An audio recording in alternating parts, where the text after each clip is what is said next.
Vous écoutez La Voix de l'Espérance, une émission qui vous apporte paix, joie, confiance et espérance.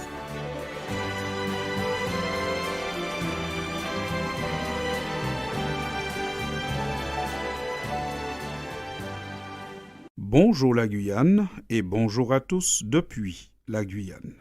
Nous sommes au cœur de ce qu'on a coutume d'appeler les grandes vacances. Et force est de constater que certaines pratiques et croyances ne prennent pas de vacances.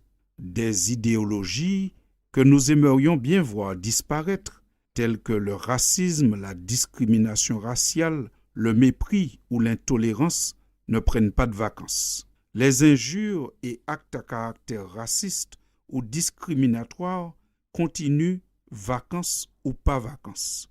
Des moments censés être beaux et festifs sont gâchés par ce que certains qualifient de dérapage, mais que d'autres analysent comme étant un racisme décomplexé qui s'exprime en société. Le 14 juillet 2024, les joueurs argentins ont battu l'équipe de la Colombie 1-0 lors de la finale de la Copa América qui se déroulait à Miami en Floride. Vous avez compris que là on parle de football. Pour célébrer leur victoire dans le bus qui les ramenait à l'hôtel, ils n'ont pas entonné l'hymne national de leur pays, ni un chant de victoire, mais bien des chants racistes visant les joueurs d'origine africaine de l'équipe de France de football. Cette affaire n'est malheureusement pas un cas isolé. Football et racisme, c'est une histoire banale, pas un week-end ou presque, sans que soient révélées des agressions ou des faits à caractère raciste dans des stades en Europe. Mais le ballon rond n'est pas le seul sport touché par ce phénomène. D'autres comptent également leur lot d'incidents. Il est triste de constater que malgré les luttes et le travail d'éducation qui est fait, le racisme est toujours vivace au XXIe siècle, dans des lieux parfois inattendus. En novembre 2022, un député a dû être sanctionné par le bureau de l'Assemblée nationale française par une censure avec exclusion temporaire pour ses propos tenus dans l'hémicycle, propos jugés racistes. Il a été exclu pour 15 jours de séance à l'Assemblée nationale.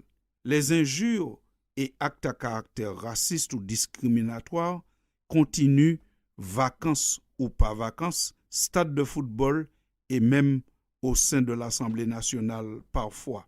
Il y a encore des personnes qui pensent que les êtres humains sont divisés en plusieurs races, les Asiatiques, les Noirs, les Blancs, les Arabes, et que, parmi ces groupes humains, certains sont supérieurs à d'autres. Est-ce vrai? À la question « Existe-t-il différentes races humaines ?» voici la réponse trouvée sur le site du Muséum de l'histoire naturelle. Je cite, « Encore présentes idéologiquement, les distinctions raciales sont du ressort de celles et ceux qui désirent justifier à l'encontre des connaissances scientifiques les discriminations entre les humains. » Fin de citation. Ce qui signifie en clair que la classification des humains selon des critères liés à l'apparence physique n'a aucun fondement scientifique. Nous pouvons lire dans le même article ce qui suit.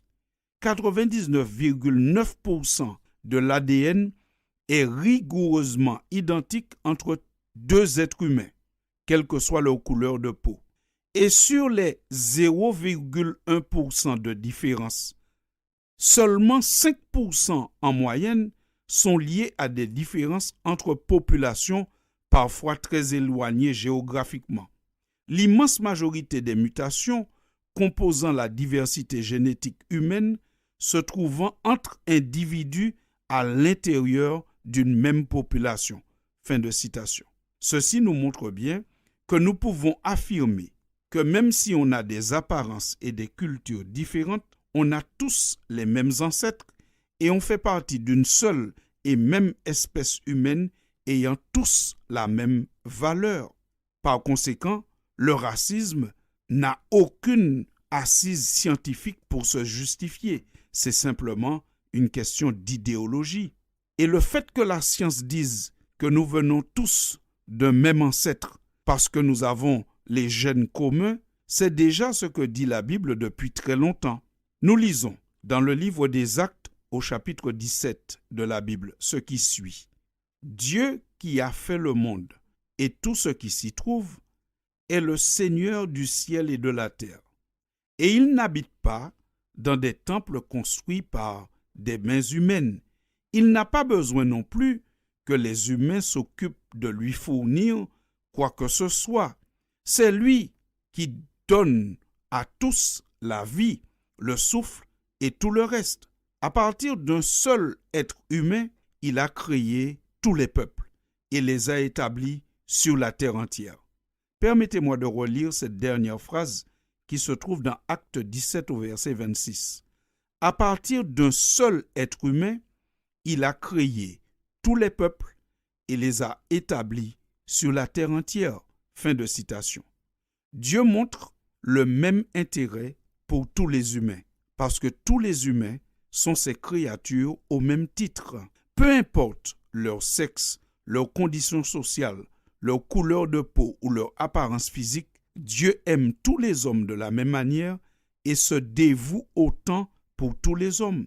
Une longue portion du chapitre 8 du livre des Actes des Apôtres montre à quel point le Créateur s'intéresse à un homme éthiopien. Pour lui permettre de comprendre, d'aimer et d'entrer dans le plan du salut qu'il a mis en place pour tous les hommes, Dieu mobilise un ange, un homme, pour l'aider dans son cheminement. Cette histoire montre bien que Dieu a envoyé Christ dans le monde afin de mourir pour que tous les hommes aient la même chance au salut. Cela signifie que tous les hommes ont la même valeur aux yeux de Dieu. Par conséquent, aucune personne, aucune église véritablement chrétienne ne peut soutenir le racisme, l'apartheid ou l'esclavage. Si l'histoire rapporte qu'un homme ou une histoire ait pu soutenir l'esclavage, l'apartheid ou le racisme, il ne faudrait pas attribuer ce comportement à Dieu ou à la Bible, mais à la seule cupidité de l'humain non sanctifié par l'Esprit de Dieu. Jésus a bien dit dans Matthieu 7, 21, « Ceux qui me disent « Seigneur, Seigneur » n'entreront pas tous dans le royaume de Dieu, mais celui-là seul qui fait la volonté de mon Père qui est dans les cieux. » Fin de citation. Les injures et actes à caractère raciste ou discriminatoire continuent vacances ou pas vacances. Mais dans le royaume de Dieu, ils disparaîtront. Car ceux qui y seront, ce sont ceux qui, ici et maintenant, regardent leur prochain avec respect, peu importe leur appartenance ethnique, la couleur de peau, le grain de cheveux, la forme du nez, des lèvres ou des yeux. Chers amis auditeurs de la Voix de l'Espérance, les vacances, encore une fois, nous le répétons, c'est vraiment une bonne chose. C'est une nécessité, mais elles ne règlent pas tous nos problèmes. En tout cas, le problème du racisme n'est pas réglé par les vacances. Au contraire, parfois c'est exacerbé. Lorsqu'on sort et qu'on va visiter certains pays, on vous fait parfois vous sentir mal à l'aise. Mais nous avons une espérance. Elle est vivante, grâce à Dieu. Celle d'un monde régénéré où il n'y aura plus de racisme. À vous tous, je dis merci de nous avoir accordé votre attention et vous dis à très bientôt pour une prochaine édition. C'était La Voix de l'Espérance, une émission préparée par l'Église adventiste du 7e jour. Si vous désirez avoir une copie de la causerie d'aujourd'hui, demandez-la. Elle vous sera donnée gracieusement.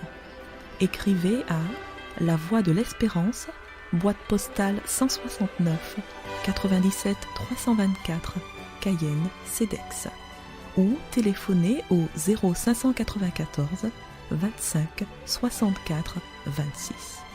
Merci chers auditeurs et à bientôt.